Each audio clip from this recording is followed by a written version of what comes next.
today I'm pretending to be a YouTuber even though I'm very much not. So I apologize in advance for the terrible editing and the awkward speaking. I usually just play the guitar, I don't actually talk about them. I wanted to make this video because ever since I got this guitar from Carter Vintage Guitars the day it came out and posted it on my Instagram and various Facebook groups, I've gotten more questions about this guitar than any other one that I've posted in the past. So I figured I would kind of make a video to try to go in depth about some of the answers, and hopefully I cover everything for everybody. So what is it? It's a 2022 Gibson Les Paul standard, the Adam Jones signature, not the expensive custom shop one that was something like $6,000 for one and then $10,000 for a signed one. That was just unobtainable for me, so I was really excited. Didn't know this one was coming out until they announced that it was out, basically. And saw everybody that had one was trying to flip them on Reverb for at least 1,000 more than they're actually worth. But like I said, I lucked out. Carter had one of these in stock and I grabbed it. Brief history with me and Gibson is that I started playing guitar because I was a big Tool fan, a big Adam Jones fan. And the time signatures when you're starting to learn guitar are a little tricky, but the riffs aren't that bad. So, a lot of people kind of start off learning Adam Jones and learning Tool. And then once you get all the time signatures down, you feel like you're an awesome guitar player. And that was kind of the gateway to me playing for years and joining bands and playing with other people and just music really becoming part of my life. So basically, I used to only play Gibson. Only Gibson was good enough. I went through a bunch, but it just seemed like I was always having issues with them. My favorite one was a 2003 Gibson Les Paul Standard. It was a limited run for Guitar Center. Beautiful guitar, one of the most incredible sounding guitars I ever had. The problem was that it had a slightly twisted neck, which caused all sorts of intonation and buzzing issues that, I had a custom nut done to try to compensate for that, and it just never really worked out, and I felt like I was always fighting it. And after that and issues with other Gibsons I owned, I just kind of got fed up with it, sold them all off, and went down a rabbit hole. First, it was PRS, and I do still own two of them. Wonderful guitars. From PRS, I went to Strandberg, and the small ergo design was just great for sitting at a desk and recording, sitting on the couch and playing. There's no headstock, there's no lower body to bump into. That was great. From there, I went to Aristides, which is my favorite modern guitar. And we'll get to that and maybe compare a little bit later. But basically, it's been 5 years since I owned a Gibson. Being the huge Adam Jones fanboy that I am, this came out and the gas got the best of me and I had to get it. Being a little nervous when it showed up with my past luck with Gibsons, I know they've had, management issues throughout the years and are trying to turn things around right now. Granted, they have had a few awkward moments. It seems like they've got people that care back in charge. It also seems like they're listening to player feedback, customer feedback a little bit and making the guitars right again. Which I see a lot in this guitar. They always say when you buy a good Gibson or when you find one, it's a good Gibson. And I agree that, yes, they should all be good Gibsons at the price range. $2,999 is not cheap for any guitar. What I don't understand, I see Gibson catch the most flack out of any guitar company for their pricing. I was in the store the other day and I remember buying a new PRS in 2015 for $2,600, and when I was in the store the other day, I saw them for $5,000. The whole guitar industry is upside down right now. Everything's expensive. I get it, but I don't think Gibson's that far from what everybody else is. You want an American-made guitar, you have to pay for American labor, and that's just what goes with it.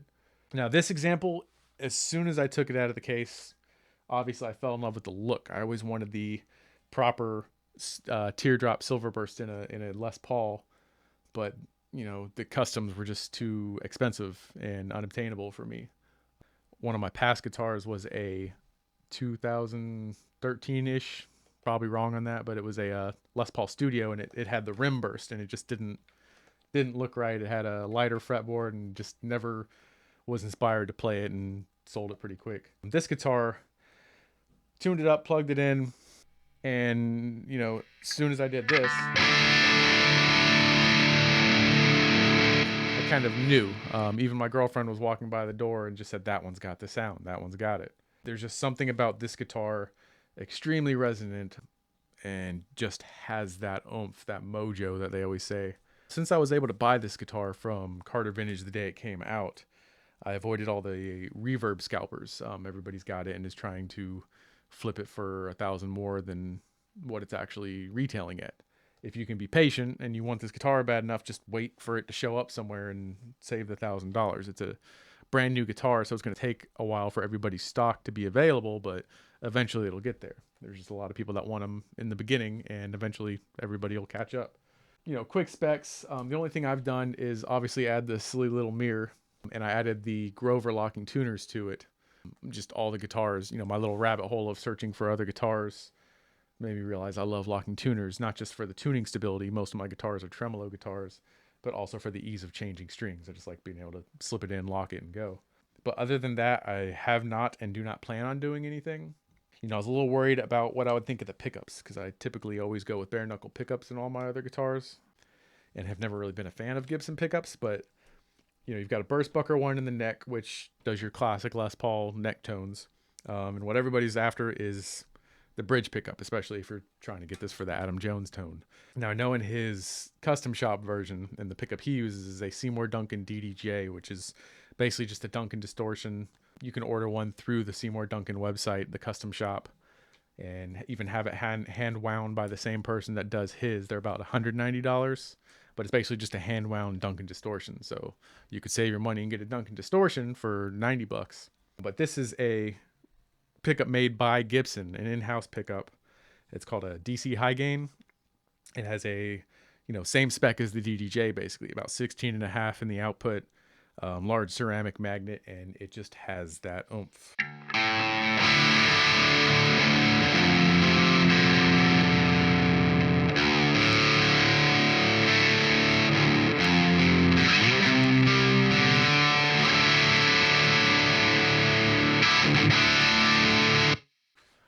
Silly tool riffs, I know.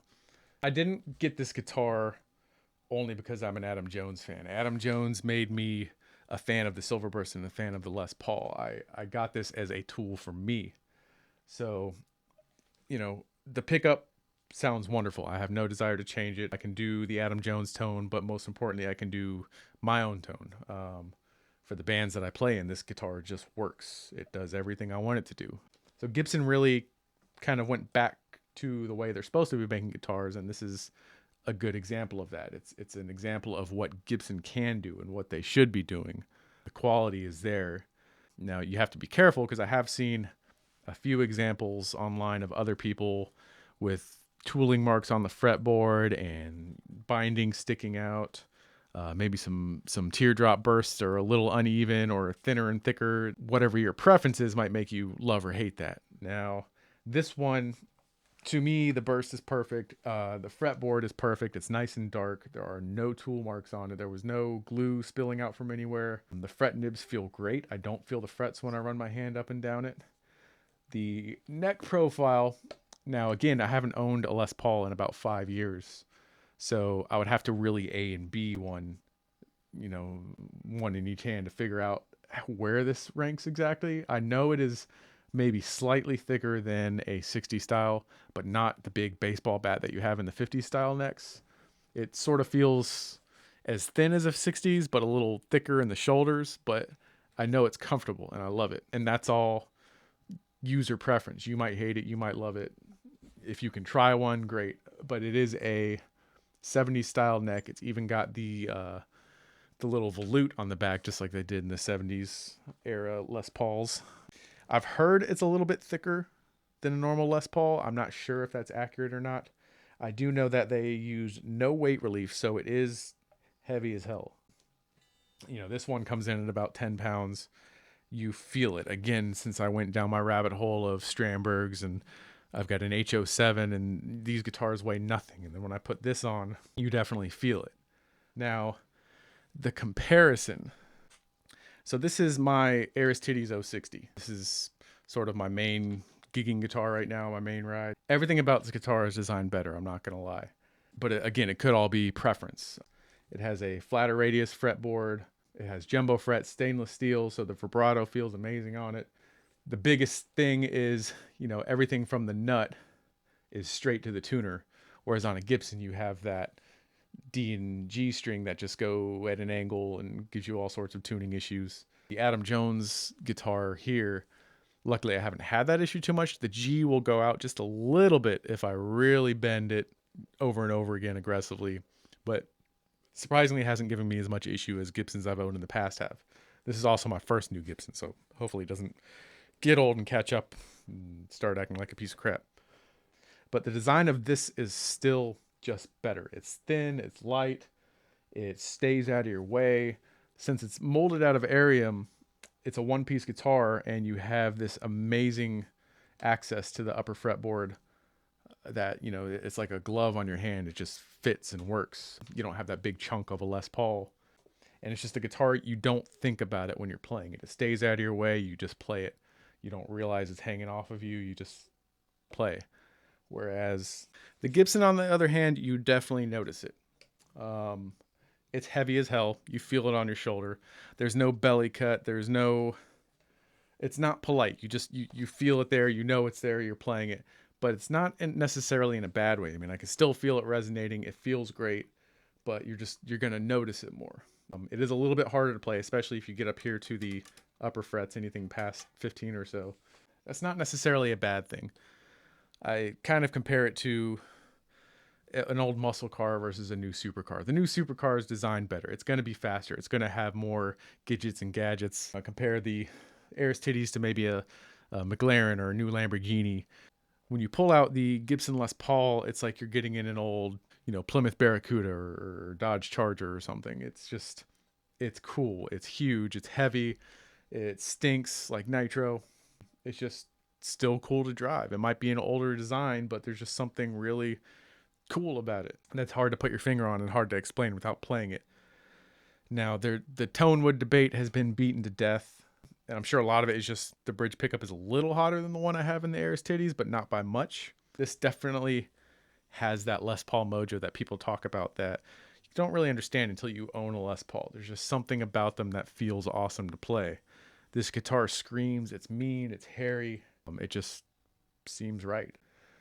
It does have the awesome Alex Gray artwork on the back that does look better and a little bit more vibrant in person. It never really pictures as good as it looks when you're actually seeing it with your eyes.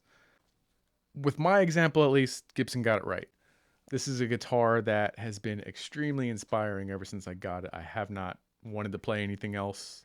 I definitely do not regret the purchase. I have a tendency of going through guitars pretty quick, buying and selling them just so I can get the next best thing. There's a few staples, the Aristides, one of my PRS, and just a few others that I know are lifers. I'll keep them forever. I'm pretty sure this is one of those. Unless, you know, I lose my job or something or fall on some kind of hard times, this isn't a guitar I plan of getting rid of anytime soon. It's just that good. The quality is on par. I haven't found a single flaw in it since I've had it. And just everything just feels great. It is an amazing guitar to play. It does have the antique silverburst finish, which the color is a little bit aged, but the guitar itself is still glossy and new, which I like. I hate relic guitars. And that's, again, just an opinion of me. If you like them, awesome. That's your thing. It's not my thing. You know, relic guitars to me, they look great in pictures sometimes, but all the ones I've seen in person just look fake. And I don't know if that's just my mind playing tricks on me, knowing that it's a Murphy Lab guitar and it doesn't actually look that as bad as I think it does. But I've seen really old Les Pauls that are actually worn and checked and they look great. But then when you see a Murphy Lab one, you know, they use razor blades to do the checking on them. And it to me looks cut, like they cut the finish. And I don't understand paying somebody to make your guitar look old when it's not. That's how a lot of the custom shop Adam Jones guitars came, and you pay extra for that. You can find them on Reverb, an actual, you know, whatever year, 79, or the newer ones that have actual wear on them go for cheaper. I saw one the other day go for $3,500 that had a little bit of checking here, some buckle rash on the back, and some nicks and dings here and there because the guy played it. Went for $3,500. But if you want Murphy Lab to do it for you, you're paying $6,000 for a guitar. I don't get that. I like that this is new and shiny and has no issues, and that any nicks on it are going to be mine, and it'll be my story. And I'll remember little silly things of, oh, how I got that little headstock ding when this happened or whatever. I was at a gig and that happened. They really knocked it out of the park with this one, with mine at least. In conclusion, I would definitely recommend getting this guitar if you have no idea who Adam Jones is and just want an awesome silverburst with the teardrop shape and don't want to pay an arm and a leg for a custom shop. This guitar is for you. If you are a huge Adam Jones fan and only play Tool in your house or are in a cover band for Tool and want that Adam Jones sound, this guitar is also for you, obviously. Everything about this is what a Les Paul should and is supposed to be. From the fit and finish to the weight, just everything is there the way a Les Paul should be. And after my years of not owning a Gibson, it's almost like it was for a reason. And this is the guitar that I will keep and absolutely love forever and play, hopefully forever. Well, that's pretty much it. And if I missed anything or there's something you have a question about, I try to respond to all the comments. So just go ahead and leave something below.